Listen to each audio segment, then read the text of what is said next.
Bienvenidos a Última Ratio, un podcast de diálogos punitivos. Hola a todos, bienvenidos a Última Ratio, un podcast de diálogos punitivos. En el capítulo de hoy nos está acompañando Alexander Rogelis. Él es abogado, penalista, litigante, de esos litigantes duros, pesados, apasionados. Pero como siempre digo, pues ¿quién soy yo para presentar a los invitados pues, que nos apoyan y que asisten a estos espacios? Por favor, Alexander, pues qué gusto tenerte aquí en este espacio. Gracias por aceptar la invitación de Diálogos Punitivos. Y lo primero, por supuesto, es ¿quién es Alexander Rogelis? Vale, no, Javier, muchas gracias por la invitación. Nada, mi nombre es Alexander Rogelis, soy, como decía Javier, abogado especialista en Derecho Penal. Ahorita estoy terminando una maestría en razonamiento probatorio en la Universidad de Barcelona, España. Y me dedico al litigio en el área penal exclusivamente. Por supuesto, si me preguntan laboral o civil, recomendaría a algún colega porque a eso no me dedico. He tenido la oportunidad en mi experiencia laboral de trabajar en la Corte Suprema de Justicia, en la Sala de Casación Penal. Actualmente, además de litigio, también tengo la oportunidad de dictar clase en la Universidad del Rosario, en el área de educación continua. Y pues cuando soy invitado en otras universidades, siempre hablando, por supuesto, de derecho penal. Qué chévere, entonces un perfil bastante completo. Litigante, conferencista, un profesor, bueno, entonces realmente que, pues, muy a la expectativa del capítulo de hoy, de lo que vamos a conversar. Hoy vamos a hablar sobre la prueba pericial. Eh, Como este no es un espacio que no es solo para abogados, para gente que es cercana al derecho penal específicamente, yo creo que conviene, Alex, que definamos o intentamos definir de la manera más clara, simple posible, que es una prueba pericial. Y lo primero, por supuesto, es que para conocer incipientemente qué es una prueba pericial, pues tenemos que referirnos al Código de Procedimiento Penal.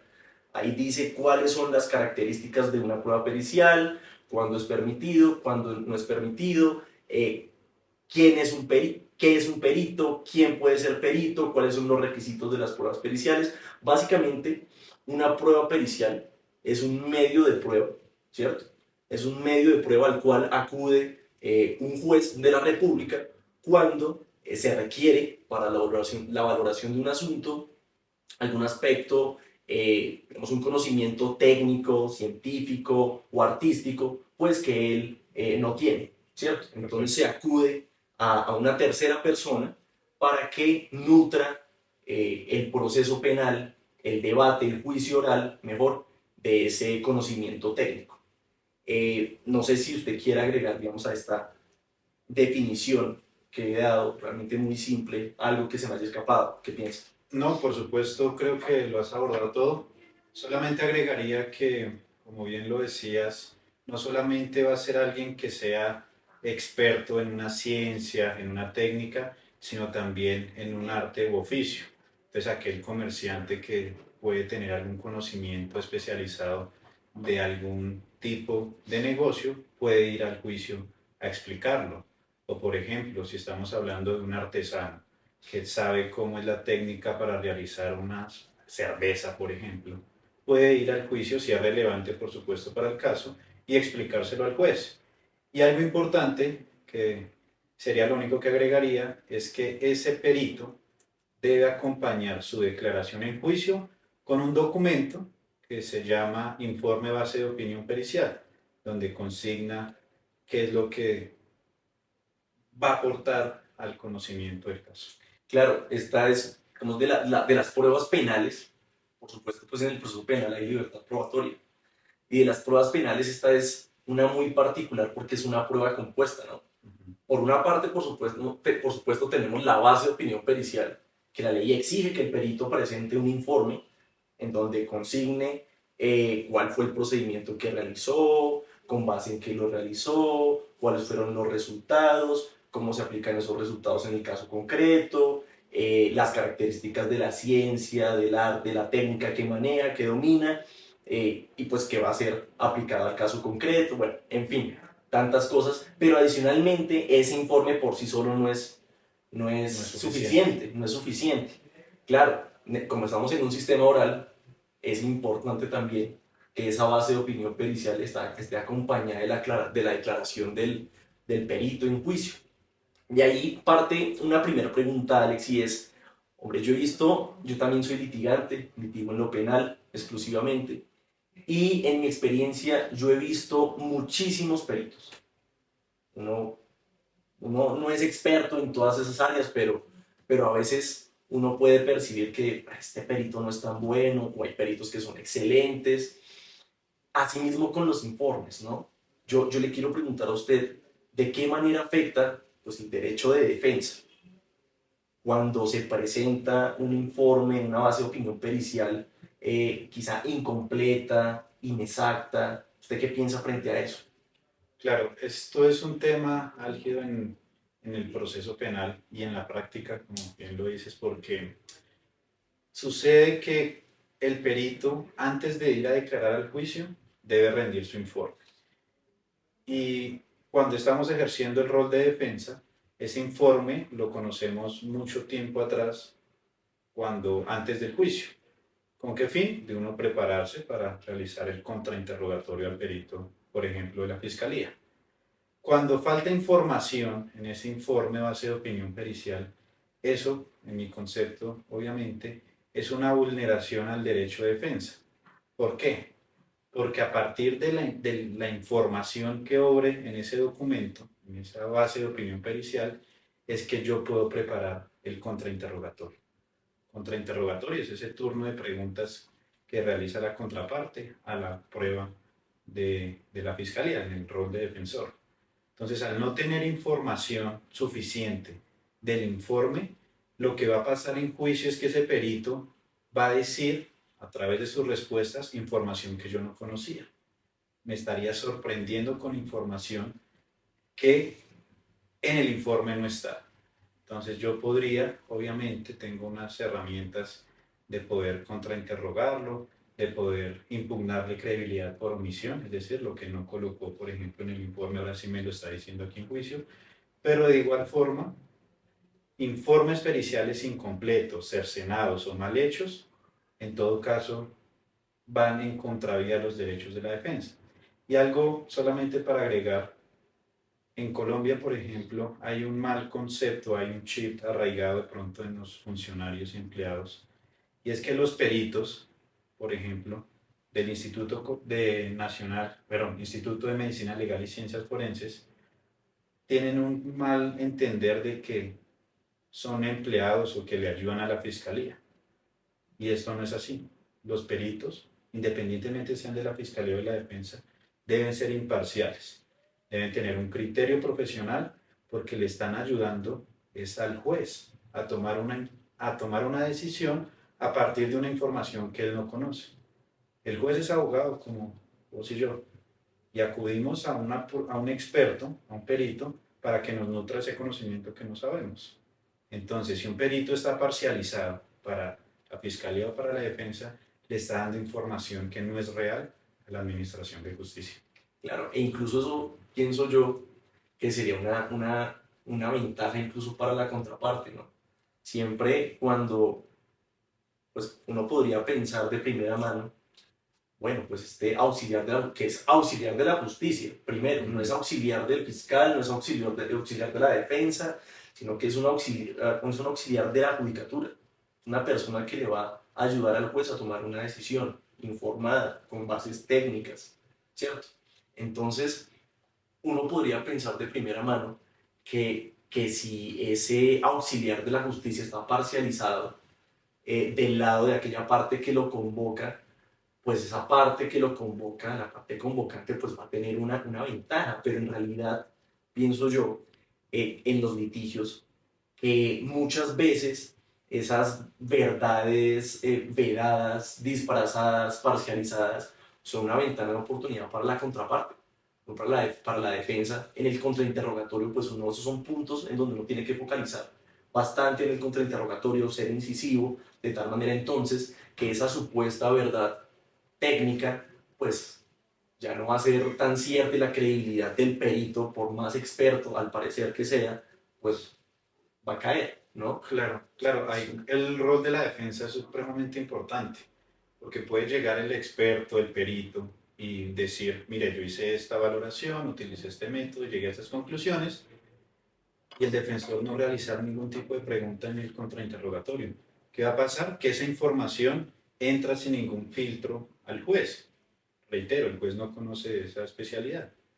En cambio, cuando el defensor hace un trabajo juicioso y aborda una a una las debilidades de la información que está dando el perito, pues el juez va a decir, no hay que creerle tanto como pensé en ese primer turno de preguntas.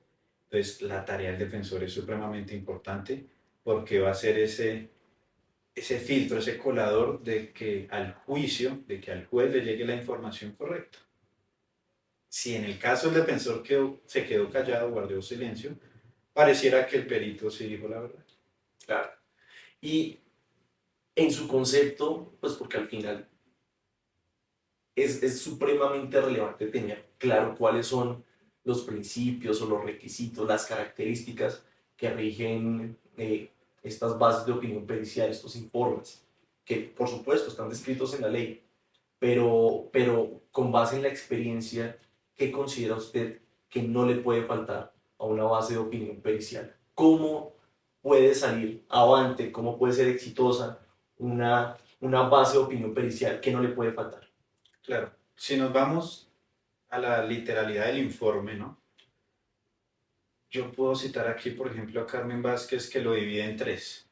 Uno es la premisa mayor, que van a ser esas generalidades, los conceptos que se deben tener por parte del perito, el conocimiento, sobre esa hipótesis genérica, a partir de la cual llegamos a la premisa menor, que sería la segunda etapa o la segunda fase, o la segunda parte. Y a partir de allí es esas generalidades poderlas aplicar a una hipótesis del caso concreto. Ese caso concreto, entonces, poderlo desarrollar a través de la mejor evidencia o de la evidencia bien recolectada, de la evidencia que se ha mantenido original desde que se recolectó. Y luego de ello, llegar a unas conclusiones.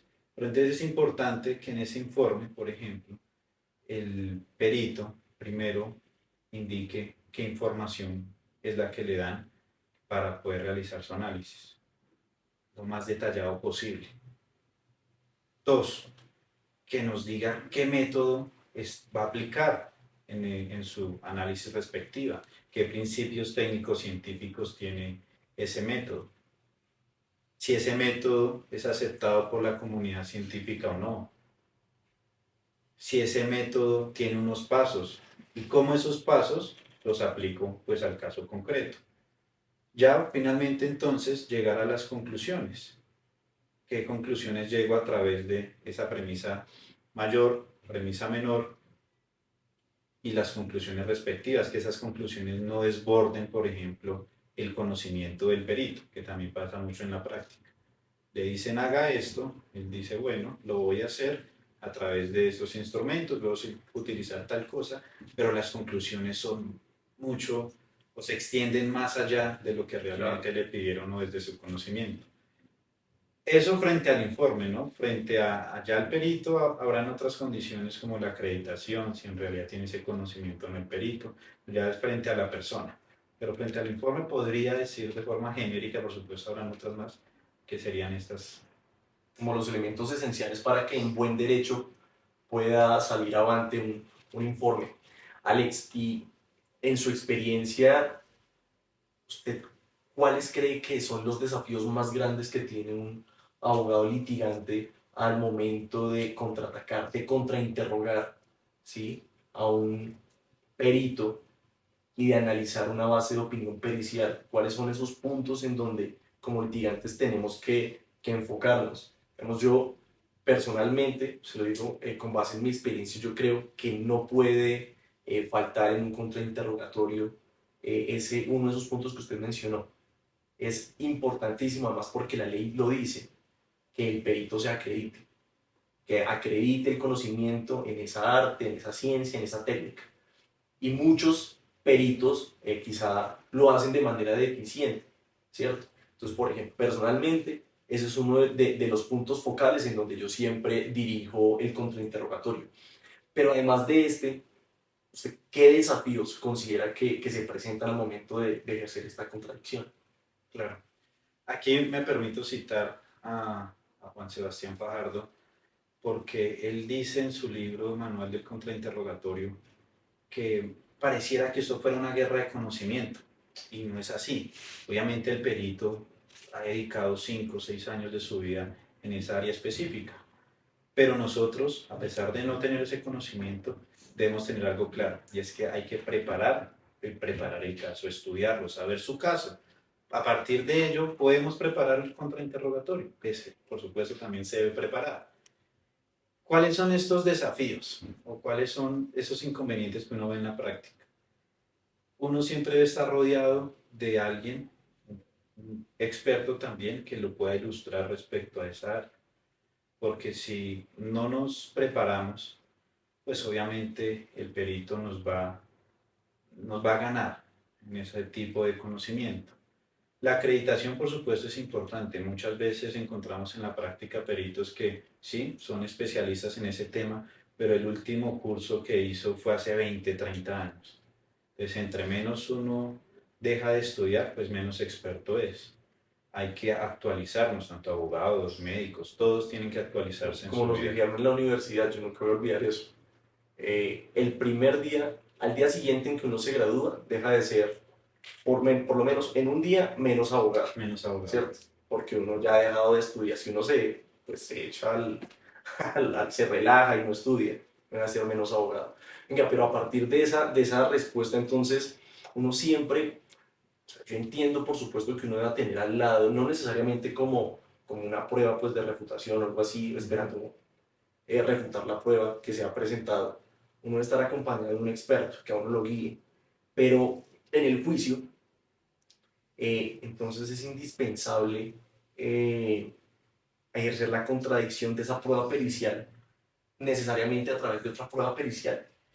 ¿Usted qué piensa? Porque también pues, me llamó mucho la atención esa afirmación que usted menciona de este libro de Fajardo, también me lo he leído, muy interesante en verdad, de esa guerra del conocimiento, pues que efectivamente de eso no se trata. Pero por supuesto son áreas, son materias que como abogado a veces uno no maneja. Entonces es indispensable ejercer la contradicción a través de una prueba pericial que contradiga esa prueba que presentó la contraparte. Claro, digamos que hay modalidades, ¿no? Si yo tengo la oportunidad de presentar una prueba de refutación de otro experto que le diga al juez por qué ese colega, o sea, ese perito, hizo mal su trabajo porque faltó esto y esto, magnífico, podría hacerse. Pero no es la única opción. Podemos hacer el contrainterrogatorio, ya es por parte del abogado, a partir también de los errores que ha realizado, pero en la elaboración del informe base de opinión pericial, pero frente a la información que ha obtenido.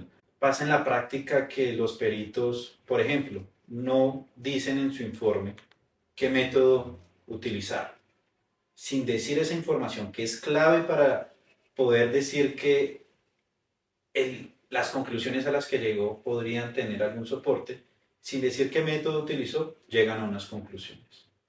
O sin decir qué principios científicos tiene su ciencia, su especialidad, utilizan un método, por ejemplo, devaluado en la comunidad internacional científica. Entonces eso nosotros lo podemos averiguar sin necesidad de un experto, estudiando, por ejemplo, mirando, analizando el informe base, pero sí o sí hay que prepararnos porque nosotros somos ese filtro de información para el juez. Ok, ya, alejándonos un poquito de este punto, digamos, no de lo procesal, usted sabe, yo soy un apasionado por el derecho procesal penal, no alejándonos del derecho procesal penal, pero sí, digamos, de la práctica del litigio, ¿usted qué piensa respecto a, digamos, el medio probatorio, el mundo del derecho probatorio en lo penal ha cambiado mucho, ha sido muy dinámico en los últimos años? Se habla de testimonio adjunto, eso no se hablaba hace un montón de tiempo.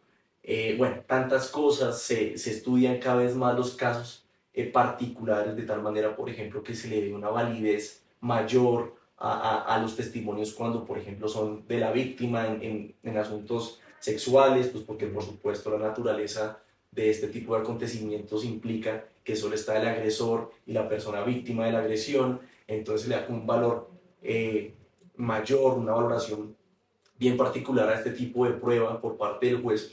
Pero usted qué piensa, por ejemplo, de esas atribuciones eh, que, que eventualmente, pues, como el derecho puede tener un juez? Me refiero a ordenar de oficio una prueba pericial.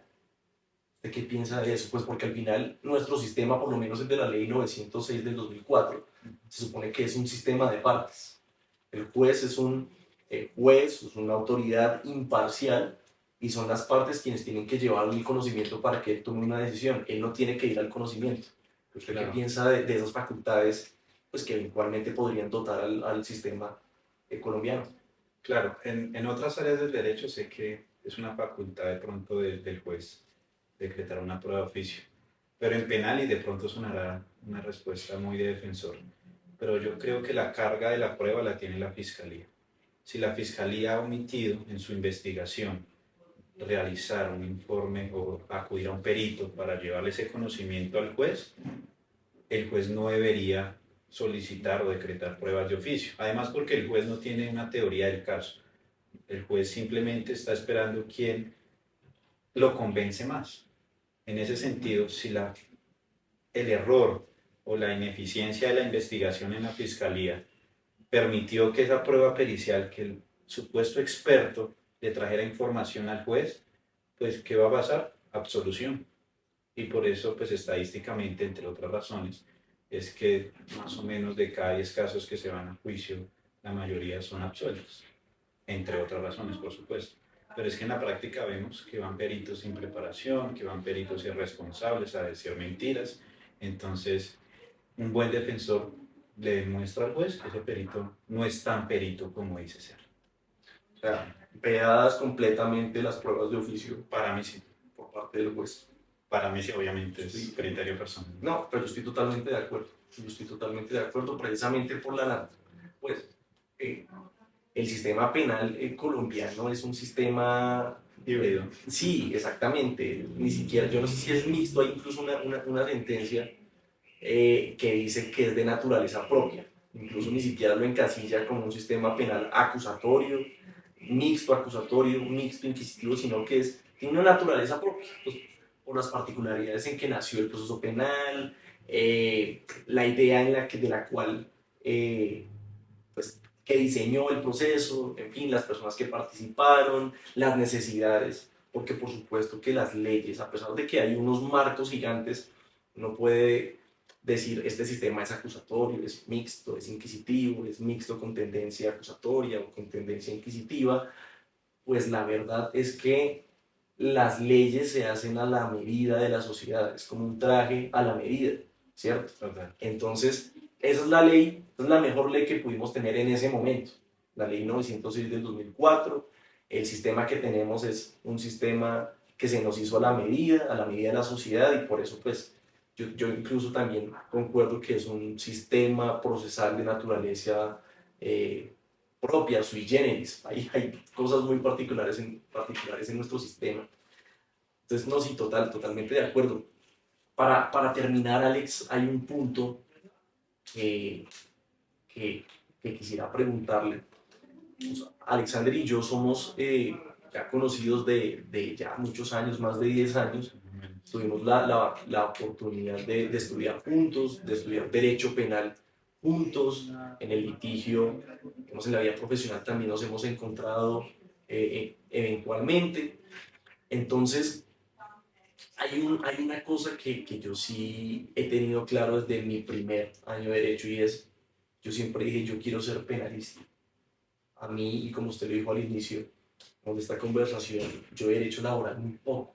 Yo he derecho tributario, internacional público, de comercio, realmente muy poco, porque mi vocación siempre ha sido ser penalista. Por supuesto que yo sé que como penalista uno por la naturaleza también de los casos, uno empieza a conocer de todo, de administración, de derecho público, en fin. Pero sí es una verdad que nosotros no la sabemos todas, nosotros no podemos, nadie se sabe todo, ¿sí? Y ahí parte una pregunta que quiero hacerle. ¿Usted qué piensa de los peritos en derecho? Que nosotros como abogados recurramos, pues está vedado en la ley, ¿sí? Pero es una discusión que yo considero sí abierta. Nosotros como penalistas, ¿será que podemos recurrir a abogados expertos en derecho laboral, en derecho tributario, en materias, en derecho, por ejemplo, en propiedad intelectual, en inteligencia artificial, materias nuevas que están surgiendo a medida que la sociedad va cambiando, va creciendo, va evolucionando? ¿Usted qué piensa de esa posibilidad que en algunos ordenamientos existe? ¿Sí? Que usted pueda recurrir a un experto en derecho, porque es contradictorio, pero en otra área. Ok, claro. Pienso que estas discusiones son muy válidas porque a pesar de que, digamos, la ley 906 aportó cosas nuevas, siempre uno está pensando en qué reformas uno podría hacer para que el proceso, por ejemplo, dure menos, o por ejemplo, para que el proceso sea más garantista. Yo le pongo solo un ejemplo. El Ministerio Público, Procuraduría General de la Nación, no debería estar en el proceso penal. ¿Es viable una prueba pericial en derecho? Yo diría que sí, siempre y cuando el tema sea especializado, porque hay temas genéricos que todos sabemos, derecho tal vez constitucional, todos deberíamos saber que es una acción de tutela, una vez corpus, bueno, pero habrán temas tan especializados, tan específicos, que el juez no va a conocer, y nosotros tampoco. El que dice que sabe de todas las áreas del derecho, hay que creerle. De pronto no sabe de nada. Sí, hay que creerle poquito. Entonces, por supuesto que yo diría que sí. Ahorita eso es imposible procesalmente, pero por supuesto esto es un tema que vale la pena revisar, porque los jueces no tienen el conocimiento de todas las áreas del derecho. Eso es mentira. Claro, además porque, digamos, ahorita, en estos últimos años, no sé si es solo mi impresión, pero yo siento, por ejemplo, que a partir de la pandemia, en cuestión de tecnología, hubo una revolución, Total. ¿cierto? Porque ya no solo era en la tecnología pensada en la productividad desde grandes empresas, sino también pensada desde casa, ¿cierto? Como una productividad tecnológica satélite. Bueno, no sé, también tenemos, por ejemplo, los avances de la inteligencia artificial, que ahora están en boca de muchas personas, y que a medida que se va propagando también surge como la necesidad, o la pregunta mejor, no sé si la necesidad, pero sí surge la pregunta de, bueno, ¿y cómo vamos a regular esto? Bueno, cualquier operador jurídico también debe plantearse, ¿y yo voy a tener la capacidad, el conocimiento, el tiempo para acreditarme en esa área del conocimiento? Para acreditarme, por ejemplo, en inteligencia artificial, no sé, en nuevas tecnologías, en derecho tributario hiperespecializado, en auditorías, en fin, en tantos asuntos que yo creo realmente que es imposible, es imposible. A mí me cuesta un poco la idea de la pericia en derecho, le cuento, pero sí, indudablemente con esta revolución tecnológica que tenemos y con la necesidad de que haya regulaciones sobre estas áreas, sobre todo, yo creo que inevitablemente en algún momento, no sé si en materia penal, pero sí inevitablemente, quizá en alguna otra área del derecho, va a ser necesario un perito en la regulación de esa área específica, ¿sí? En machine learning, bueno, en tantas cosas. Bueno, Alex, me resta simplemente darte las gracias por participar en este espacio. Sabes cuán importante es Última Ratio para diálogos